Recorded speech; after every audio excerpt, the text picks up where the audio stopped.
Et la halachot, Chazak ou Baruch Rabotai, on est le 8e jour dans le mois de Shvat, on est dans la Shabbat, Parashat Beshalach, Shira, et on vient de lire même là ce matin, Vachamushim alu bnei Israël me'eretz Mitzrayim.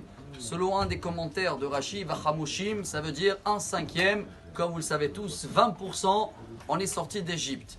Si on est sorti 600 000 et c'est 20%, ce qui veut dire que 2 400 000 personnes sont décédées en Égypte. De quelles raisons on a déjà partagé, et je pense que chacun déjà a fait des devoirs, et il sait qu'ils ne méritaient pas sortir ces personnes-là, surtout dans le play de Rocher, dans les ténèbres, comme ça on dit en français, et ils sont décédés car ils ne pouvaient pas patienter et ils voulaient prendre ce qu'ils ont les Égyptiens.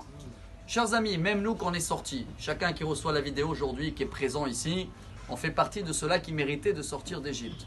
Mais 3 jours après, Dieu nous a mis dans une épreuve. Après 3 jours qu'on a traversé la mer, tout se passe bien. On arrive dans un endroit qui s'appelle Marata, et l'eau est amère. Vaïlon ou Aham. Apparemment, on s'est tous se plaint.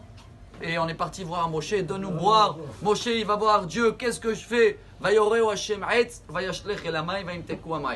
Dieu il dit à Moshe, prends un morceau de bois, tu mets dans l'eau et elle va devenir douce.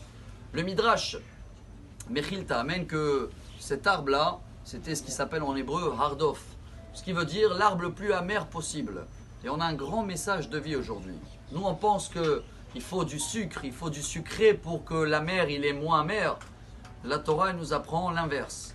Il faut prendre ce qui est autour beaucoup plus amer que notre situation, que ce sera financier, que ce sera santé, que ce sera dans l'esprit Shalom Bayit, et comparer à la nôtre. Et là, attention, hein, ça ne va pas changer au début notre situation, mais ça va changer notre façon de voir les choses. Tout le monde connaît la Gemara Nedarim, page 50, avec Rabbi Akiva, il était encore Akiva, hein. Il s'est marié avec Rachel, la fille de Kalba Savoua. Et le père, qui était le plus riche, il a dit, je ne te reconnais plus ma fille. Ils habitaient dans les tables, comme ça on dit, où il y avait les vaches. Et Dieu, il les a envoyés à Eliyahu Hanavi pour qu'il vienne frapper à la porte. Bonjour, monsieur Akiva, madame Rachel, oui. Excusez-moi, je viens d'avoir un enfant. Vous avez un peu de paille pour mettre dans le berceau de... Alors Rabbi Akiva, il le donne la paille, il va voir sa femme, il dit, regarde ça. Il y a des gens, ils n'ont même pas de la paille. Eh bien, on est riche. Et il dit, le roi Salomon, on va terminer avec... Michelet, 10e chapitre. Lev Chacham limino, Lev Kessil lismolo. Le cœur du sage, il est à droite, et le cœur de Ksil, je ne sais pas si c'est imbécile, mais c'est l'inverse de sage, il est à gauche. Ça veut dire quoi? Il dit le Ben Ishraï. Prenez le mot cœur, tout est dans le cœur. Hein. Les lettres qui sont à droite, avant le cœur, c'est quoi? Lamed. Qu'est-ce qui vient avant le Lamed? Chaf. Et qu'est-ce qui vient avant le Bet? Aleph. Ça donne Aleph et Chaf. Ach. Ach veut dire en hébreu mais.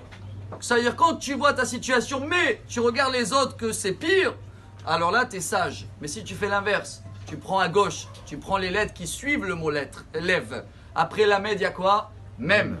Après le bet, il y a gimel. En hébreu, c'est gam. C'est quoi gam?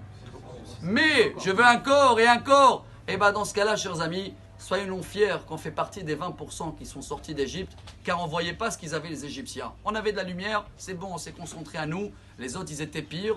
On est sorti, même si on est la minorité aujourd'hui, parce que la télé et tout, et 80% du monde, ils pensent toujours avoir plus. Venez, on va être fiers de faire % des 20% qui ils regardent toujours ce que les autres, ils n'ont pas. Et comme ça, Bezrat Hashem va avoir une vie extraordinaire et une belle journée. Amar Rabbi Elazar, Amar Rabbi Hanina.